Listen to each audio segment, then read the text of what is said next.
Salahuddin. His very name was a weapon, a storm made flesh, a lion that walked as a man. To his enemies he was terror, to his people he was hope, and to history he became legend. Say his name, and you do not merely summon a man. You summon an era, a fire, a code. Salahuddin was not born to be ordinary. He was not born to taste comfort or luxury. He was born to carve 10 battlefield laws into the memory of the world. Laws that even 800 years later still command respect from kings and warriors. Laws that speak to every man who must fight his own war, whether on fields of blood or in the hidden trenches of the soul. He was not a figure of empty glory. He was the embodiment of purpose, of patience, of unity and mercy, of faith sharpened like steel. His first law was clarity of purpose. A man who does not know why he lifts his sword has already lost. Salahuddin never fought for vanity, nor for fleeting crowns, nor for the empty intoxication of conquest. His banner was lifted for something eternal, for faith, for the liberation of Jerusalem, for the unity of a shattered people.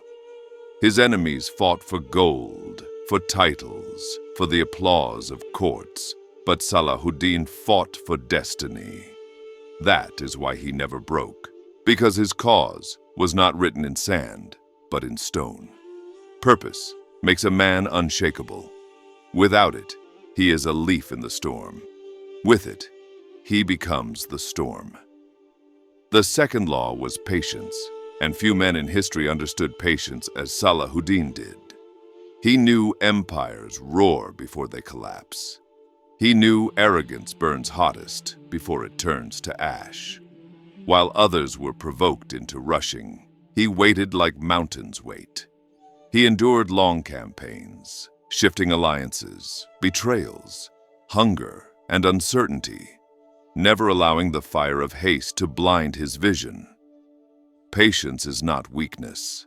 Patience is the highest form of strength. The man who cannot wait is already defeated, for he strikes at shadows. Salahuddin's patience made him terrifying, because his enemies never knew when he would strike. Only that when he did, it would be decisive and final. The third law was mercy, and here lay the paradox that shook the world. Generals before him had spread fear by massacre, by burning villages, by crucifying prisoners. Salahuddin spread fear with forgiveness. To defeat an enemy and then forgive him is to wound his soul deeper than any sword could. When he entered Jerusalem, he did not repeat the horrors the Crusaders unleashed before. He offered safe passage, treated the defeated with dignity, and astonished the world. His mercy disarmed vengeance. His mercy built a reputation more enduring than castles. Even his enemies respected him because they could not understand him. Mercy became his sharpest weapon, more lasting than steel. The fourth law was unity.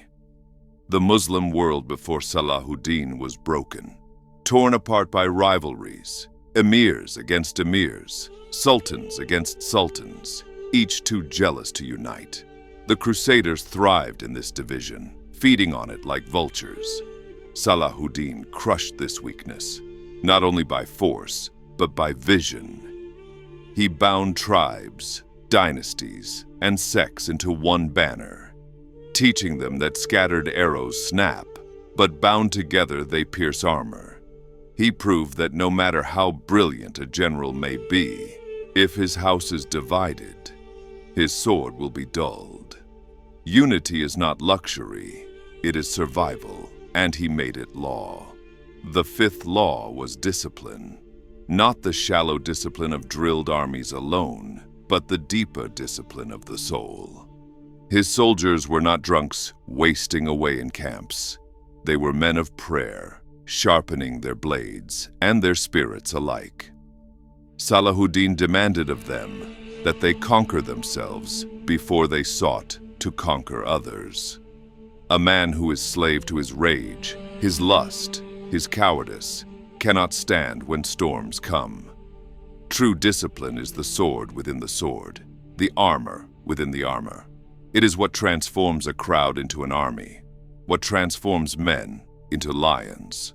Salahuddin enforced discipline not as chains, but as freedom, the freedom to master oneself, and by mastering oneself, master the battlefield. The sixth law was adaptability. Water flows around stone. It bends without breaking. It yields, but it returns stronger. Salahuddin was water made flesh. He never fought where his enemies wanted him to fight. He refused to be trapped by their pride.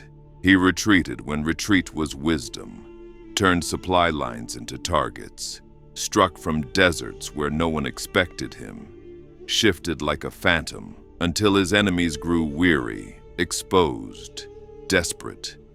A rigid man shatters under pressure, but a flexible man is indestructible. Salahuddin knew the battlefield was alive, shifting, breathing, and he became the master of its rhythm.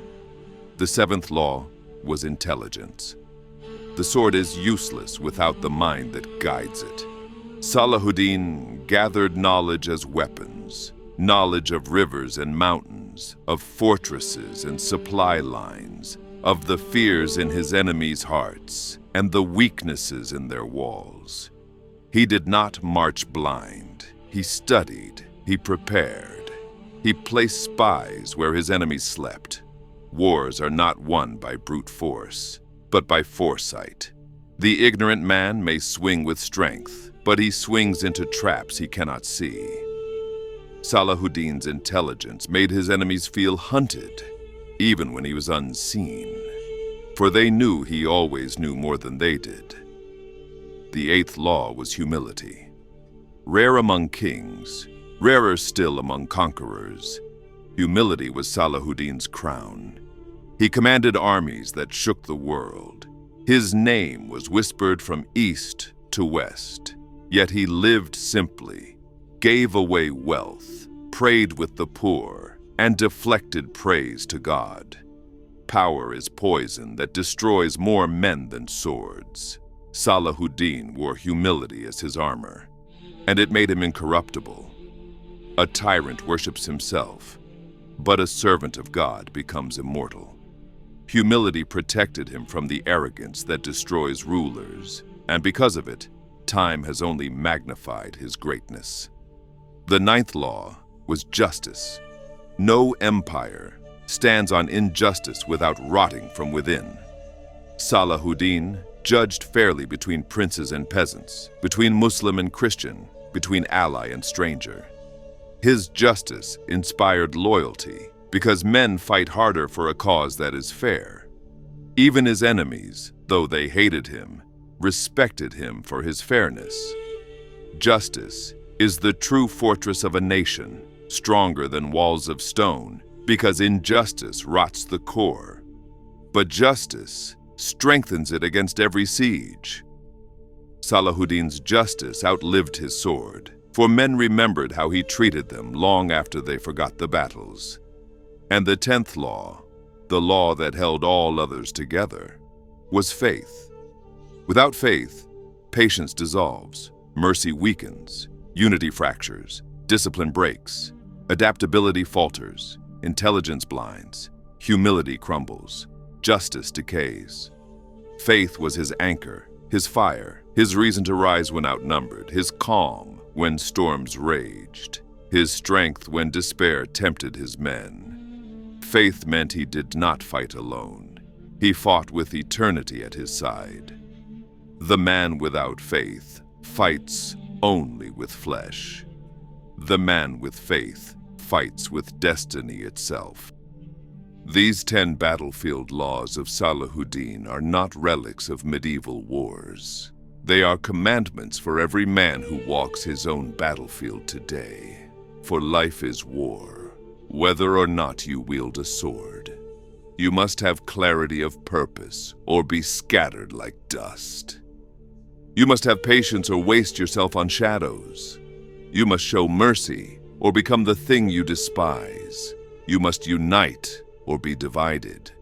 You must master discipline or be enslaved by your own appetites. You must adapt or be broken. You must seek intelligence or walk into traps blind. You must be humble or rot in arrogance. You must be just or betray your own. And above all, you must have faith or fall to despair. These laws are not of swords and shields alone. They are laws of the soul, carved in eternity. Salahuddin's name was more than history. It was prophecy. For the enemies you face today are not only armies, they are doubts, temptations, distractions, and fears. If you do not master these laws, you will be conquered without battle. But if you embody them, you will rise as Salahuddin rose. You will not only conquer castles of stone, you will conquer kingdoms of destiny. You will not only be remembered for what you gained, but for what you gave. And when your name is whispered after you are gone, let it be said, here was a man who lived by the battlefield laws of Salahuddin. Here was a man who fought as though eternity was watching. By the way, don't forget to share some love by hitting like and subscribe. Until next time.